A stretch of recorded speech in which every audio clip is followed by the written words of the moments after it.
This program is presented by University of California Television. Like what you learn? Visit our website or follow us on Facebook and Twitter to keep up with the latest UCTV programs.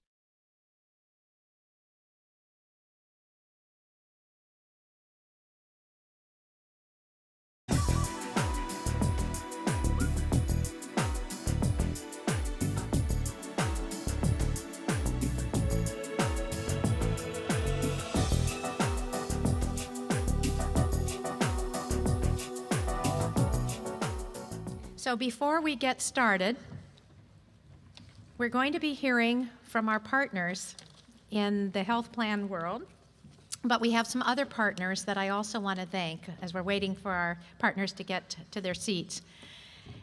When I mentioned earlier in the morning that mentorship and leadership is a huge part of how we're working with our faculty and staff, I neglected to mention a partner for CHQI. And so I want to thank Sunita Mutha and Joe Parrish of the Center for Health Professions of UCSF. This is a treasure, and if you at your campuses are trying to think about how to groom your faculty and staff to get the skill sets that they need to be able to influence across, down, and up, our folks at UCSF Center for Health Professions have been providing curricula through the California Healthcare Foundation and other portals to healthcare professionals all over the country. So rather than my office reinventing the wheel and frankly doing it badly, if my motto is to diminish silos, I have to take that seriously, and part of my work was to find who does it better and certainly could do it better than I can. And no question that the Center for Health Professions at UCSF is fantastic, and each one of our fellows is receiving leadership and change management training. So we're putting them out through the UCs to help us accomplish the triple aim. So we thank them for that. All right, so now our next panel will be moderated by my colleague, Bruce Butler, Executive Director of Business Operations in the Office of President. And Bruce is going to be introducing our three speakers, and we're so delighted to have this partnership with the three of you. Thank you. Just as UCs used to compete with one another and go after residents, we're very delighted you're willing to sit on the stage with us and with one another. So thank you. And Bruce, I turn this over to you. Okay, thank you very much, Terry. And welcome back, everyone, from the lunch break. I'm very honored to be here introducing a panel of representatives of three of the largest health plans serving the state of California. We'll be hearing from Paul Markovich, the CEO of Blue Shield of California. We'll be hearing from Aldo De La Torre, who's the Vice President of Provider Engagement for Anthem Blue Cross. And we'll be hearing from Stephen Sell, who is the President of HealthNet of California. Now, these organizations, as you know, collectively represent literally thousands and thousands of the employers who every month write premium checks that eventually end up paying for health care for our patients. They also represent literally millions upon millions of individual patients who are also writing checks for co-pays, co-insurance, deductibles, and so on. So as we think about the triple aim and how to collaborate effectively in that direction, the triple aim is a very complicated set of goals. Sometimes conflicting goals, sometimes goals that work well together. And we can expect that there will be a lot of variety and opinions on how best to accomplish those goals. And we can expect that there will be a lot of debate. However, those of us who are parents would at least like to believe that the people who end up writing those checks have opinions that are at least a little bit on the special side. So I'm very interested and very excited to hear the perspectives of these persons who are representing those interests of the check writers for healthcare today. So With that, let's move forward, and we'll hear first from Paul. Oh. Paul Markovich, President and CEO of Blue Shield of California. Thank you very much for having me here today. As I was putting together a few slides for the discussion today, a story came to mind I wanted to share that I thought was appropriate, particularly for us. I was around 10 years old growing up, and I was a decent swimmer, so my parents decided to put me into this really kind of intense, rigorous swimming class that lasted several months and ended with a test that had a really high failure rate of the kids that went through it. And I was the youngest in the group, and I showed up, and after the first session, we had this female drill instructor who was effectively our coach giving us the lessons. She just started to continuously critique me. Almost every time I got in the pool, it was constant, all the things I was doing wrong, all the things I needed to correct. And in my perception, and actually my parents as well, disproportionately focused on me. So I kept going back home, kind of down after every one of these swim practices, wondering why it was that the instructor disliked me so much. And by the time we got around to the end of the session and I had to go for this test, I thought, why did I even bother showing up? And when it was done, of the dozen students that went through it, I ended up being the only one that passed. And this almost militant drill instructor coach came up to me and put her arm around me and congratulated me and said how proud she was of me. And I couldn't speak. I couldn't figure out what was going on. I went home with my parents and I said, I don't get it, right? She was carping at me for 3 months. Now she likes me? What happened? And that was my parents. It was kind of like a Leave It to Beaver episode, right, with the moral of the story at the end of it. Described tough love. It's like, no, there's times your fiercest critic is actually your fiercest critic because of how much they care about you and because of how much they believe in you, because they see potential in you. And that was a striking story. I remember it to this day, and I have experienced it again in sports. I've experienced it in business, that can very much be the case. And I thought it was appropriate as an analogy, given a number of things. First of all, when you look at the affordability crisis I'm about to describe and health reform, we are, as an industry, about to go through a test every bit as daunting as that swimming test I went through. And there will be a high failure rate. And last year, in case any of you didn't notice, we had quite a negotiation between Blue Shield and your medical centers. And I was, in fact, critical of UC at that time. And I believe then, and I believe even more so now, the more I have talked to you folks, the more I hear Mark give presentations like the one he gave this morning, that you all, with our help, and with, I'm sure, a lot of change, are going to be able to pass this test with flying colors. So what I wanted to really talk about beyond swimming lessons was several things. We have an affordability crisis. It is by far our biggest challenge and priority. We can solve it. What we need is will and skill and cooperation. So why is affordability our top challenge? We talk about the triple aim. I'm going to use 2 triple aims here. Affordability is the most important, I think, out of clinical quality and patient satisfaction and cost because it's not sustainable.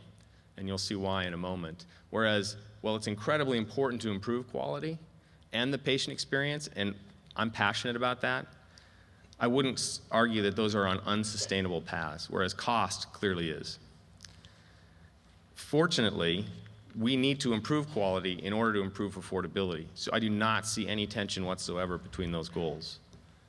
And while I look at your own, I know you don't call it a triple aim, but when you look at your mission of saying you're going to treat patients well, you're going to train the physicians of the future, you're going to do world-class research that has an impact on the healthcare system, you're going to do all 3 of those things, the training of physicians and the research you're doing is under threat if we cannot make healthcare, the treatment of patients, affordable.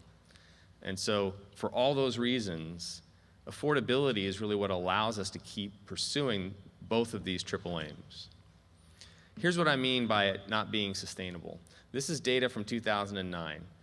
Okay, at that point, It cost less to hire a software engineer in India than it did to pay for the health benefits of a software engineer in Silicon Valley. It cost Safeway twice as much every quarter to pay for health benefits as it did. They paid twice as much for health benefits as they earned in income every quarter. And Starbucks paid as much for coffee beans as they paid for health benefits. And you certainly don't need me to tell you about the challenges that the autos have had in terms of affordability. This is the group that's most likely able to afford health care, and that's the situation that they're in. If you look at the government, I'm sure you probably got the memo on this. We're not in great fiscal condition federally or in the state of California. You've probably been pinched almost as much as anybody has in terms of the state's funding. But just take a look at this for a minute.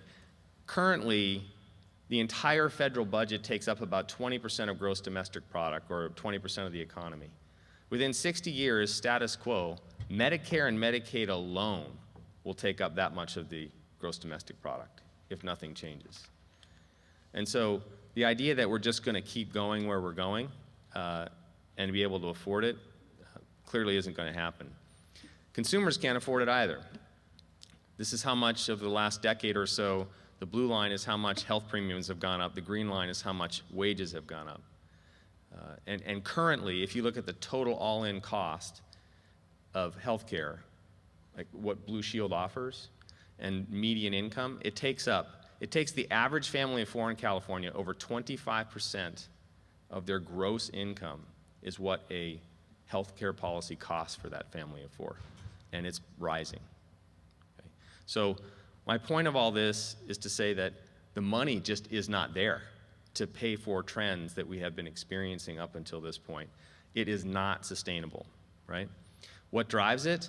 Well, the biggest driver by far, and these are facts, this is not a value statement, in terms of Blue Shield's contracted rates on a statewide basis in 2000, an acute inpatient bed day cost around $1,875.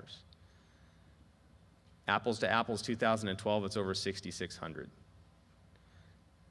And which means that you can pay for a family of four, 5 months of food for a family of four. You could put that family of four up in a suite in the Beverly Wilshire Hotel for a week, or they can spend one night in a hospital at Blue Shield's contracted rate on average. And that is the biggest reason premiums have gone up as much as they have. Now, there's very good reasons for that, and we all know them. I just want to make sure you know that I know them, okay? Because what happens right now is you're treating the uninsured, and you can't squeeze blood out of a rock, right? So you lose huge sums of money as hospitals on the uninsured. You lose money on Medi-Cal, which keeps ratcheting reimbursement down. We lose money on Medicare, generally speaking, because they've been ratcheting reimbursement down. You've got seismic retrofitting, nurse staffing ratios. Of course, you got to figure out how to train all these folks if you're an academic medical center. And the only place you have to go negotiate is with the folks up here at the table, all right? Which you do, and you make pretty much all of your profit in that one place. And then hospitals on average make a little less than 4%. So we can explain this, right? We all can explain why it's the case. But in many respects, it's like trying to explain to someone who makes minimum wage why a Ferrari costs so much money, okay? It's interesting, and it's not very relevant if they can't afford it. And I'm not suggesting for a moment, I'm not comparing UC to a Ferrari. Please don't misunderstand. My point here was just to say, look, if somebody can't afford it, if the money's not there, then explaining why it costs so much is not going to help them afford it.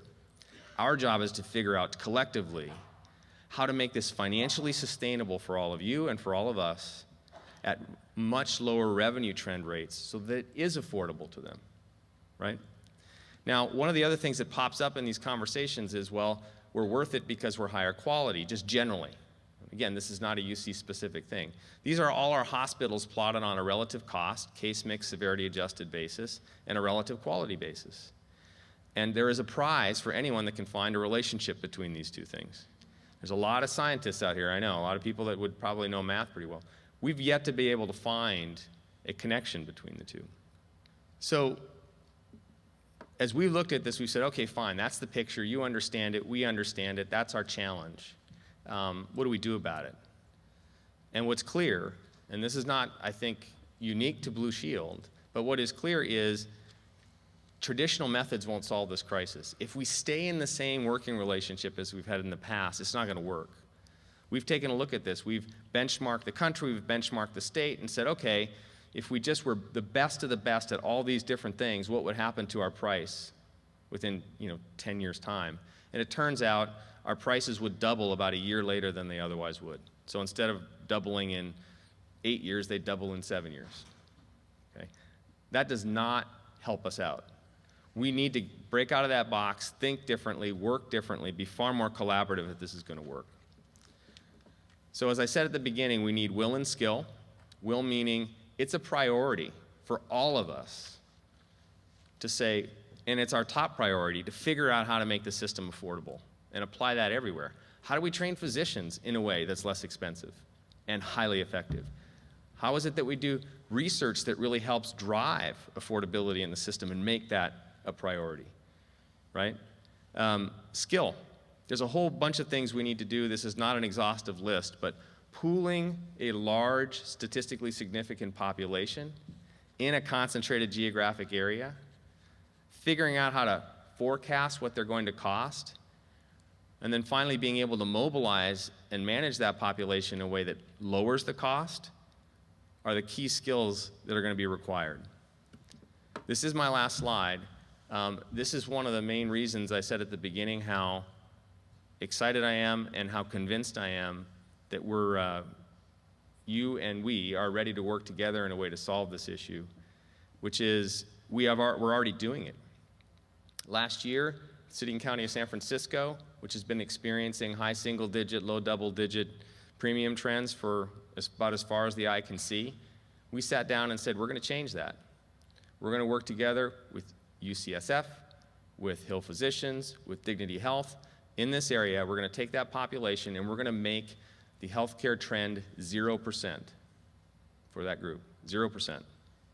In total, we saved about $10 million for the City and County of San Francisco, over $1 million of that just with this, what we call ACO. But we sat down, worked together, figured out a number of interventions, and hit it.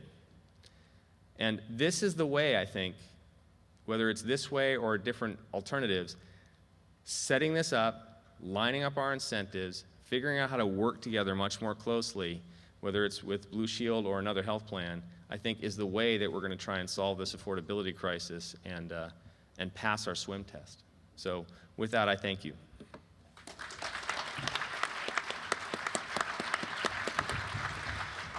Thank you very much, Paul. And your comments along the lines that the reasons why the car is so expensive aren't extremely interesting if you can't afford it to begin with are a great takeaway for all of us. Next, I'll introduce Aldo De La Torre, who will take a different twist on the topic and focus a little bit more on the patient perspective. I'll be much more optimistic, I promise. Good afternoon. Aldo De La Torre, Vice President, Provider Contracting for Anthem Blue Cross. A thank you to Dr. Stobo and the rest of the UC Office of the President for the invitation to be here today. So, similar to Paul, I'm not going to repeat the statistics and facts. I think that they're pretty apparent. I think that you're well versed in the subject matter. So when I was asked to participate in this panel, I said, oh, great. I look forward to it. 10 minutes, Paul Markovich, I could sit down and have a discussion. But I struggled to put the deck together. And Terry Leach knows that because I was late. And the reason I did is, not the reason you might think. Because the topic was examples of provider-payer collaboration that promote or aim to get to the triple aim, excuse me. 4 or 5 years ago, it probably would have been because I didn't have a whole lot to demonstrate and show you. I struggled this time because I had lots of activity. and I didn't know which ones I wanted to display for you in 10 minutes, and I may not be able to get through both of them, so I apologize. But the main point, the takeaway from what I'm describing to you is that what has changed. And what has changed that's different is not necessarily a program or an initiative that I'm going to describe for you. Yes, there are tactics that I can display for you, but it's that we're actually talking to providers and we're talking to hospitals. The dialogue is so different now. There is a feeling of aligned incentives, a feeling that together we can bring a solution to the problems that Paul has laid out. We no longer sit in a room and point the finger at each other for the lack of performance in the system we've created. That we actually are very encouraged with the dialogue that occurs with most providers, not all. There are some that want to party till the lights go out, and they'll get their wish if they continue during the path they're going. So I just want to say that there is, from our standpoint, a feeling of confidence that the current crisis has created the right kind of conversation that is occurring and that allows us to leverage our capabilities and produce results. And it may take a little bit of time, but we'll get there. It's not a cliff vesting situation. We need to kind of work to get there, but I'm very encouraged. So with that, since the statistic you have here in front of you, of the $3 trillion in U.S. healthcare spend, 750 of that is estimated to be waste. And for that spend, we rank last or next to last in quality and access efficiency. So we have great opportunity, and the basis for my presentation will kind of hinge on this piece. There is an opportunity to eliminate the waste and begin the process there. And so the two programs I intend to share with you today really aim to get at this figure. They have ancillary effects, yes, and they're not just the complete toolkit, but they certainly will help produce the results we want to begin to get at this number. So some studies here. Many of you, because of your background, probably have read some of these studies, and I worry that they've been updated and I'm not actually accurate here, so I apologize. But I was told by my medical director that I'm pretty safe. So it is estimated that we have about 98,000, up to 98,000 patients die a year as a result of consequences of medical errors. In California, we have hospital-acquired infections that are estimated to cost the system about $1.6 billion.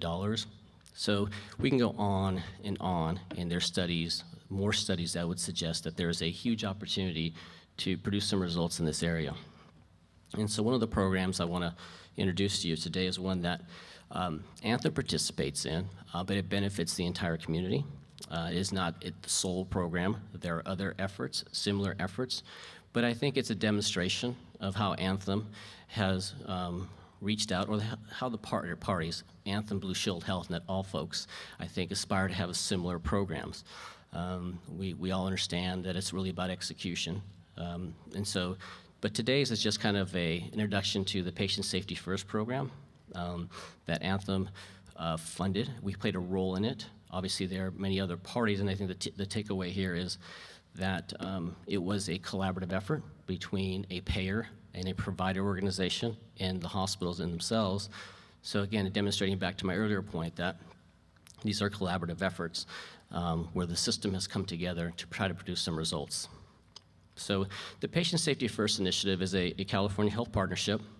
It is a partnership that Anthem funded with the California Hospital Association, which is made up of the Northern California Hospital Association, the Central California Hospital Association, and the National Health Foundation. So this collaborative is one that we have some results on we want to share with you today.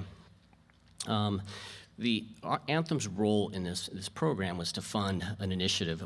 We agreed to fund a 3-year initiative with about $6 million intended to unite the hospitals throughout the state with common goals and direction to fund those learning labs. So because there's a lot of variation in the results amongst hospitals, and if they could come together and share best practices, and if there's a real low infection rate in one hospital and a very high one in another, well, there's a learning there that could be had that could produce some results for us. So we used our role. We're not clinicians, we're a health plan, but we could finance a solution that would bring the parties together to produce the results. And so again, it's just trying to leverage our role in the healthcare system. So I think the biggest issue is where do we start first? With the Hospital Association, and probably many of you who may participate in this alliance, we landed on sepsis, hospital-acquired infections, perinatal care, particularly the one that was really important to us, where we saw that a huge opportunity was non-medically indicated elective deliveries prior to 39 weeks. And so I know that we've had some pretty strong goals, and we work with the March of Dimes on this particular initiative. And I have some new data that's not reflected in the slides that was provided to me today, but it appears that we've hit our target of less than 5%. So that's good news. But I'll share with you some of the results. And again, I'm staying pretty high level because I want to leave time for the panel. So my apologies if I don't dig deep into this. So we're in the second year, so we use the 2009 as a baseline period. In 2010 and 2011, this is a 2011 financial result. We don't have 2012 yet, but that'll be coming in the door pretty soon. Again, the National Health Foundation aggregates the data and does the measurements for us. But you can see we've made significant progress in the areas in which we targeted. The estimated savings is about $19 million. It's probably larger than that. I think they use average costs, and in California, as Paul indicated, average costs have a different meaning in terms of what that represents. And so this was the data that was compiled, and it shows that there's a tremendous amount of effort here that was put forward. And while the savings are $20 million and they're meaningful, they may not be substantial in terms of bending the cost trend. I think the message is that this is an initial step, but it demonstrates how the different elements of the healthcare system can work together to produce the results that we all desire, the triple aim. So we continue to fund this, and we will continue to fund this initiative going forward as well. So at the end, it was a win-win. National Health Foundation concluded that we saved lives through this effort, that we reduced non-medically necessary indicated premature deliveries, and we reduced costs, and we improved quality. So all elements of the triple aim. So this is a program that I think ties back to the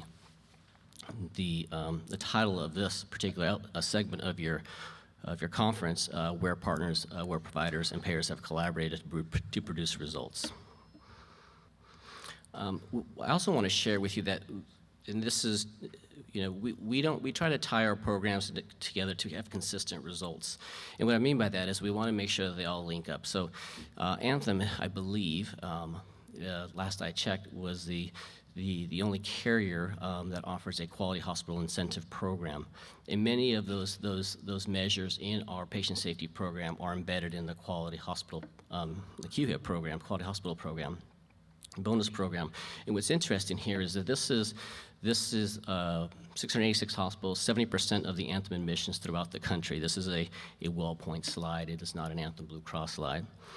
Have committed to better quality and have put money on the table to do it, meaning that if they don't produce the results that we desire, that they will walk away from increases in their contracts.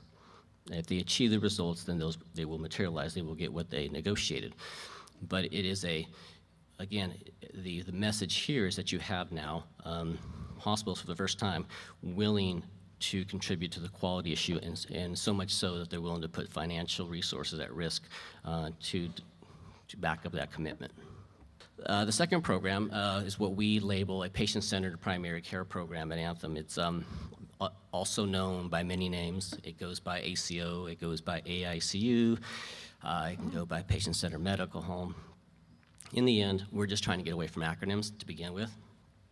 And it's our intent to just transform how we do business with our physicians. In this particular program, I would even argue there's a fourth aim, and it's clinician satisfaction. There are many things that we do today that irritate, cause redundancy in the delivery of medicine, that if we had a different program, if we had better clinician satisfaction, we would hope that more individuals would look to get into the field of primary care, because we do have a shortage there. So we do aim for the triple aim, but we also have we are looking for the fourth as well, which is the clinician satisfaction, as we try to encourage more physicians to remain in practice, not leave for concierge medicine, or leave entirely to do something else, and then also encourage others to look to primary care as a profession. And so we're trying to change the model, the frustrating elements that are, manifested today in our contracts. So why do we need patient-centered primary care? I think it's well documented, some of the shortcomings of the system. I've listed out about 6 here for you. I don't think that they're going to shock you a whole lot. I think what I would like to focus on here in my time is that my contracts encourage you to treat and treat and treat. When many times you want to provide care and support, and I don't recognize that, and so I don't emphasize that. So I think these programs that we're launching here with many, including UC Davis and UCLA, hopefully towards the end of this year, and UCSF, will change kind of the value proposition of how we contract with each other, where it's a shared goal. I would call it a shared P&L, where we pay for care and support, not just treatment, where we share with you the rewards of your efforts. So this is not a situation where you treat, we pay, we don't talk to each other. So this is really intended to change the model of reimbursement from volume to value, or create a different line of incentive, while still focusing on quality, because the additional funds can be meaningful, but they can only occur is if you produce the quality results, you hit the quality benchmarks. So it does tie everything together nicely. We talk about the triple aim, and so I thought I'd just leave you with this. What does the triple aim look like? And so this is what it looks like to Anthem. This is a member who's enrolled in one of our programs. If you look, you'll see that not only did we save cost, that's important, we need affordability, but you can see that his depression screening improved significantly. So we did not restrict care. If you talk to this gentleman, he'll tell you that he finally got the support that he needed. He was getting plenty of treatment. He was just not getting the support that he needed. So I think that this individual and this result, while one, represents and basically is the triple aim. Thank you.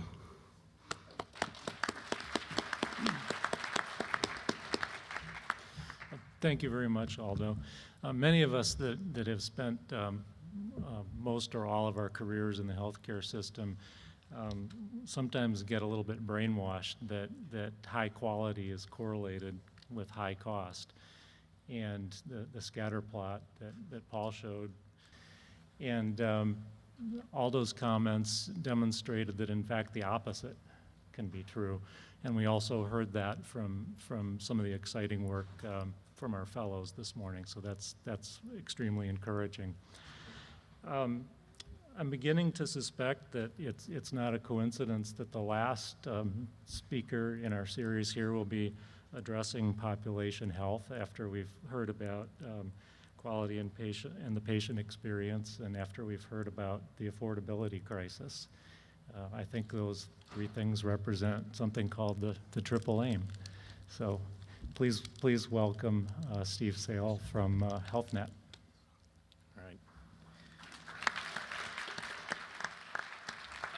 Good afternoon, and thanks for having me here today. I've enjoyed the conversation so far, and I know we're a little tight on time, so I thought I would try to start by answering the question, kind of giving you the punchline, and then we can give a few examples around that. But the question is, what are health plans looking for from providers as it relates to the triple aim around achieving affordability, quality of care, and positive or improvement in the patient experience? And I think there's really 3 things from our experience working with all of you and providers throughout the state and the West. The first is really kind of what Mark talked about this morning, Paul talked about it, which is a sense of urgency. I think we need to have a tremendous sense of urgency around the challenge that purchasers face. The people who actually write the checks are the purchasers. The federal government, state government, large employers. UC as an employer is the 2nd largest purchaser of health in the state of California, and the budgets are breaking. 2 is really a commitment to integrated, coordinated care and working together, all of us, to deliver a product that meets the goals of the triple aim. That includes leadership, like you've seen here, really stepping out and saying, we need to be more than what we are today, and we need to work together to look at those three things together. Data that's being shared, and teams working together. The last thing I would say, which is really an important one, is shared ownership on outcomes. We need to collectively share what the outcome is. Paul talked about the affordability challenge. In a lot of places, there's a budget, and that's what we have to live within. So we're going to have to figure out how to work together to make that happen. So that's kind of the punchline. Let me give you a little bit of context, and I'll try to move through this kind of quickly. HealthNet works with multiple populations. These populations are in multiple communities. They oftentimes are defined by a purchaser who comes to us, CMS on Medicare, Department of Health Care Services on Medi-Cal. We're the largest Medi-Cal provider in the state. The University of California is an employer saying, here's what we're wrestling with and how we need to design benefits or come up with solutions that can meet an overall budget for us. And so these different purchasers bring challenges to the table that we spend time thinking about, how can we solve that? The biggest lever that we have to solve that is to work with you to talk about a discrete population and what that means for us. In California, the dual eligible pilot expansion in Los Angeles will be the largest expansion of dual eligibles. These are people who are eligible for Medi-Cal and Medicare. It'll be the largest expansion in the country. 300,000 people who are incredibly ill, consuming $35,000 a year per person, will be moved into a managed, coordinated program in which a budget will be set, and collectively we'll work with a very tailored network of providers to try and deliver on that. These people have very unique needs. Mental health is a huge issue for this population. How we integrate that with the delivery of physical health will make or break that. The whole country will look at it. I think there's like 7 regulatory bodies that will have oversight on this and be looking at it. But it's a huge opportunity for us. And so when we talk about the triple aim and populations, we need to define what those populations are and what their needs are. We can't treat all of them the same way. And oftentimes it's at a geographic level. And I'll give some examples around that. One tool that we've used that has been very effective is to channel volume, to take people and say, we're not going to work with all providers. We're going to work with a discrete group of providers. You saw data on cost and quality. In a geography, you can have massive variances on the cost of care that's delivered for the same person with the same condition, depending upon what system they're receiving that care through. And so what we've done is, in all of our lines of business, but this shows you our commercial business, is really built tailored networks, and today it represents over 1/3 of our membership. We expect in the next 2 years it'll go over 50% and maybe 60 to 70%. To bring it home for you, the University of California at the end of 2009 and 2010 said, we're dealing with furloughs, we're dealing with layoffs, we're dealing with a state budget cut. We need to come up with something different that can help us meet the needs of our population. And so we designed the Blue and Gold network that's reduced the full network by about 1/3, so it's roughly 2/3 the size of that full network to deliver care. The first year was 2011, the second year was 2012. Together, UC and HealthNet have validated that we've saved about $72 million in those 2 years by delivering that through the Blue and Gold network. And now we're into the 3rd year, and we're iterating and evolving that program. We've built an ACO in San Francisco that I'll tell you about. We're looking at ACOs in other places. We've leveraged dual risk relationships with key providers to help make that happen. But many of the elements that we talk about, integrated and coordinated care, working off that fixed budget, a sense of urgency, are starting to come through for the University of California because of the issues that I talked about. Improving the health of the population, really the keys are shared goals.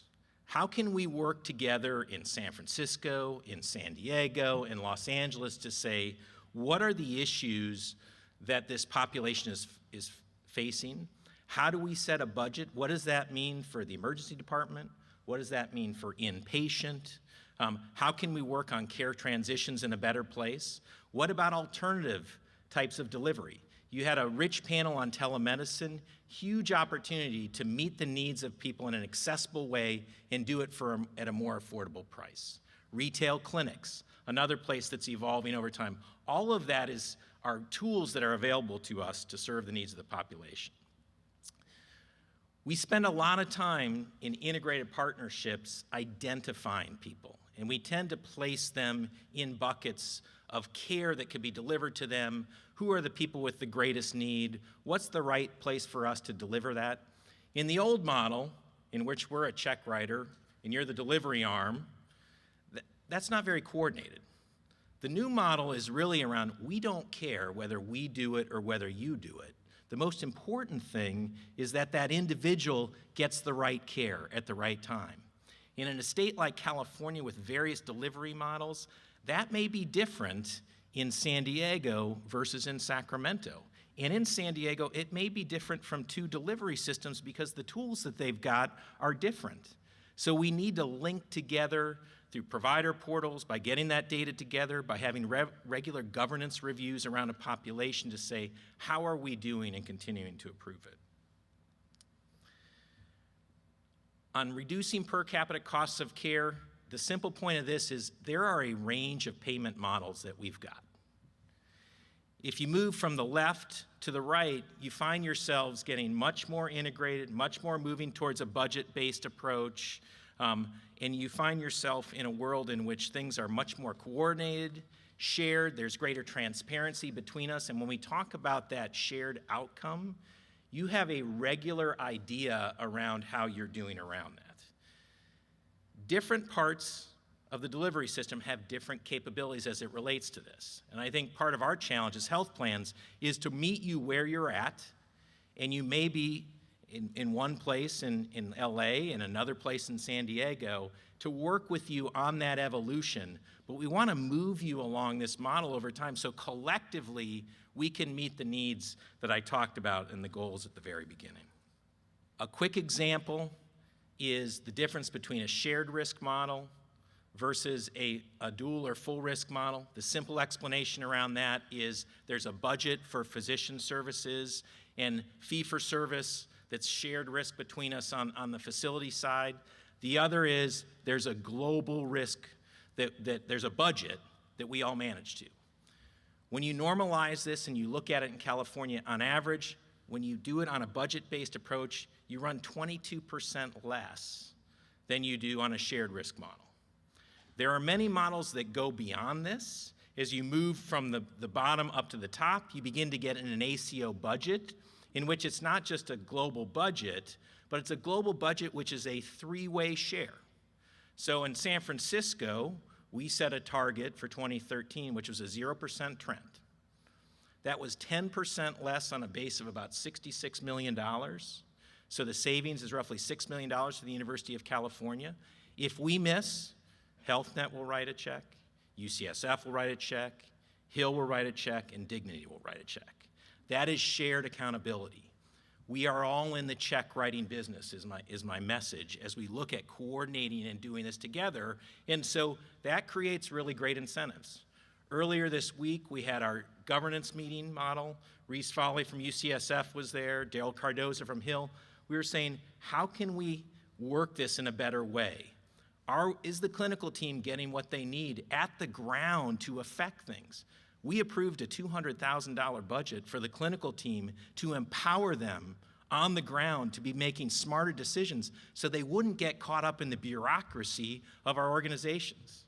We're bureaucratic, maybe you're not, but what we found was speed and the ability to give people an opportunity to deliver is really a very powerful mechanism. Quick point on the right, because I'm running out of time, is annual trend increases in healthcare that purchasers are looking for is less than the consumer price index.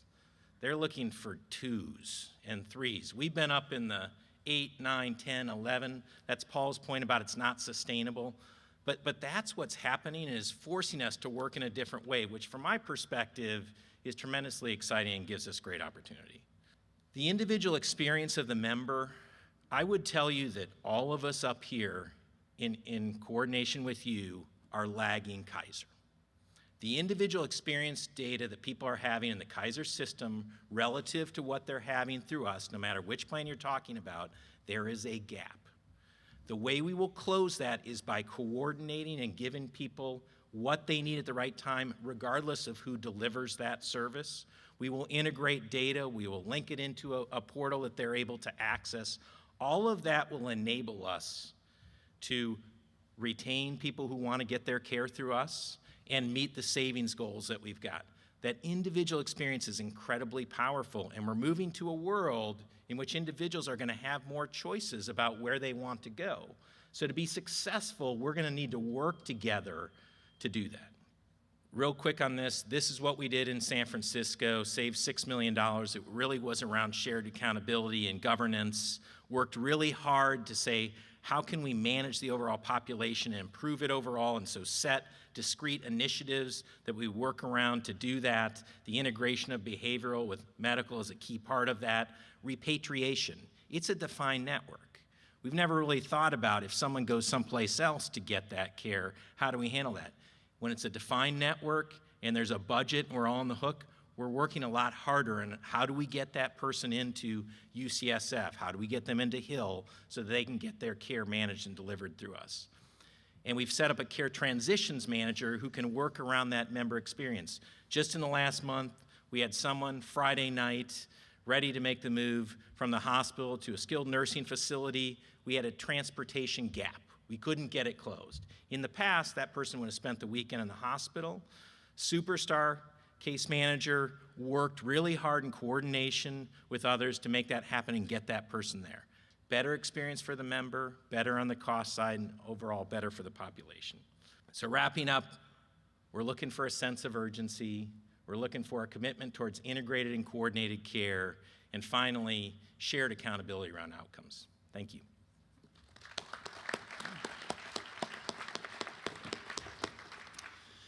Thank you very much, Stephen. The material that you covered with us really loops back in my mind to the analogy of the car, because when we're talking about a budgeted care model or a per capita cost model, it recognizes that nobody really cares about how much the spark plugs cost or the air filters cost. The answer is here's what can be afforded, and then it's our job as providers to figure out how to deliver quality care within that budget. Mark Laird at UCSF. And I'm sorry, could you repeat your name, please? I wanted to know was, we've been working on this in UC. We're not satisfied with our pace of progress, but I think we intellectually know what needs to be done. I wonder if how you'd view UC relative to other systems that you're working with in the state, and are there lessons that we should learn about how we could be quicker or better in terms of adapting new standards? I got to start in the next slide, so let's. So, Mark, I would say that UC is unique in that you're very distributed, right? So you're in a whole bunch of different geographic areas, and the delivery model in every single one of those is different, right? So UCSF in San Francisco, it's really kind of a two-horse town in terms of how healthcare gets delivered, and it has some natural abilities to probably move a little bit more rapidly than in some other areas, which is a little bit more fragmented. What I would say is the integration of the facility and the physician component at the table is incredibly important. There are some systems that, in more ways than UC does, have that together, primary, specialty, and facility, and it allows some more rapid movement. But I think I would say there's always an opportunity to go more rapidly, but I think doing pretty well. Okay. I'd say bottom line is, Mark, you when we've experienced it going at its fastest, most successful rate, and I know both you and Dr. Stobe are probably going to be very disappointed to hear this, but is you have to spend time at the top, which means you'd probably have to spend time with me. That's what I meant about the disappointment, potentially.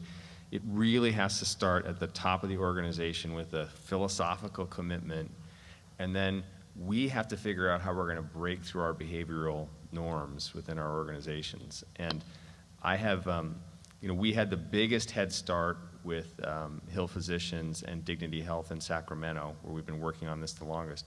We sit down every quarter, we go through what's going on, and we say, what do we need to do to keep this train moving? And I actually was just meeting with the CEO of Dignity Health yesterday on that same kind of question. I don't know how else to do it. I would rate you guys as above average in terms of what you want to do and what you're doing now on the ground, for example, with us. And if we want to move the train faster, I think you're stuck spending a little more time with me. Sorry. So Mark, we're probably, we've been in the ACO space back with the Dartmouth Brookings Award down in Southern California since for 3 or 4 years now, but we've been in the PPO space, which makes it a little bit particularly more difficult because there's no assignment, there's no benefit plan that kind of forces engagement. It's all in the values and the eye of the member who's being introduced to this program. I would say, though, that all folks kind of struggle with the transition. I don't think UC is any different than that. We are in the beginning stages of our discussions with UC about our ACO programs. We've seen a lot of successful efforts on the HMO side because obviously I think it's well ingrained and has a history. It has certain advantages. But as far as UC, I would kind of echo what Steve says. I think it varies by which campus you might be talking about in their environment and how integrated they are. If I'm going to call on UCLA and David, they had this massive Epic conversion, so now they're on Epic.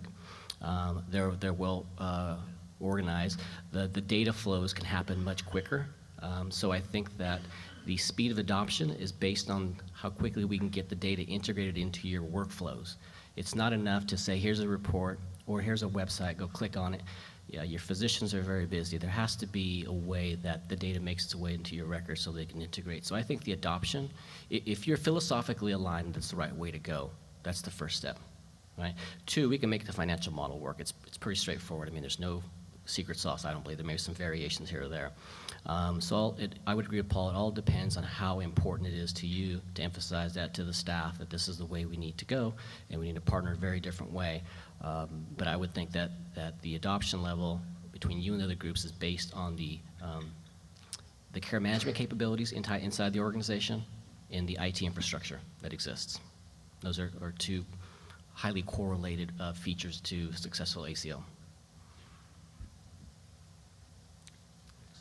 Hi, I'm Maurice Herbal, and I'm actually with United. And I just wanted to draw attention to something that we're all witnessing here today. I mean, if you look back 20 years ago, this conversation very likely would not be occurring, And, just internally, I just want to applaud, all the payers are here because we want to accomplish exactly the same thing that all of you want to accomplish, right? Which is we want to get high quality care to the members at an affordable cost. And I want to just draw attention to a friend of mine that I bumped into said, oh, so you went over to the dark side. I don't have the hang-ups because I'm younger about the relationship between the payers and the provider community, which historically has been 2 different sides of a battlefield, right? Each one in their own trench. Well, right now we're both in the same trench, and we're both facing a common opponent, which is affordability. So I would like to challenge all of you to take a look at how you think of our working relationship with all of you, because we really do want to partner with the providers to do what we need to do. Thank you. I'm Talmadge King. I'm at UCSF. What are the 3 of you doing to work together to help make things better? Yeah, actually, it's a great question. One of the things we are working together on, and is that Blue Shield of California actually funded a joint project where Anthem Blue Cross, it turns out United, and Blue Shield and I suspect at some point we'll get HealthNet to come along as well. We're actually bringing all of our claims together, and we've filed to include the Medicare claims as well, both physician and hospital, so that we can have an entire data set and be able to do analysis, statistically valid, appropriate analysis at the individual physician level, at the individual hospital level, and the community level, and understand quality of healthcare and potential variations in that care. And so that's still very much in the early stages, but I would say that's probably, and that's not the only example, I think, of some industry cooperation, but that is one example of us coming together saying, we get it. There's some issues here to solve, where we're going to be competing like the Dickens day to day on certain items, but on others, we're in far better shape if we figure out how to work together and move the industry to a different level. Yeah, my comment would be there's enough things for us to compete on that collaborating in certain areas can sort of move the system forward. So, you know, we have 9 partnership ACO-like arrangements, and in almost all of those, there's at least one other health plan that has a relationship with that delivery system. So I'll use San Francisco because it's close to all of you, but the teams that are working on the ACO that Paul talked about and the one that I talked about have a lot of overlap. And the funding that's going into those is being designed to enable both of those to go forward.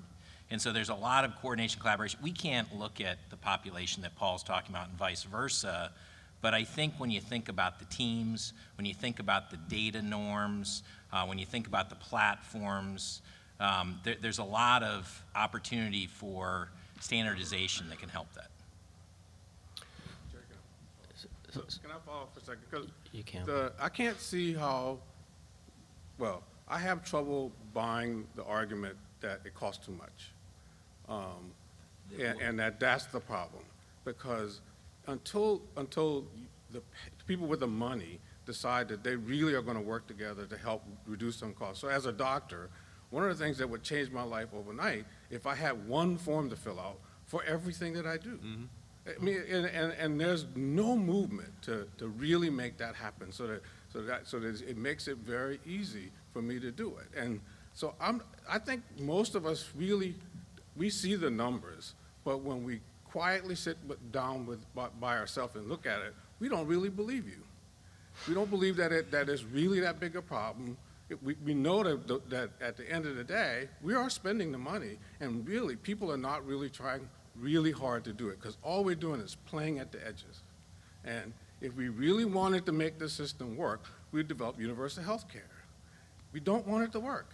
So everything we're doing is just playing around the edges, and we're going to keep doing that, and that then tells me there's enough money. So what we're fighting over is who's going to get that money, but there's enough money. Yeah, I'd say I disagree, obviously, from my comments before, but I guess one thing I'd ask you to consider is what proof points would you need to see from the people that are paying the bills or the people up on the stage to say, no, affordability is a problem. So if you could, I'd just encourage you to think about that. So with that, please join me in thanking our guests today.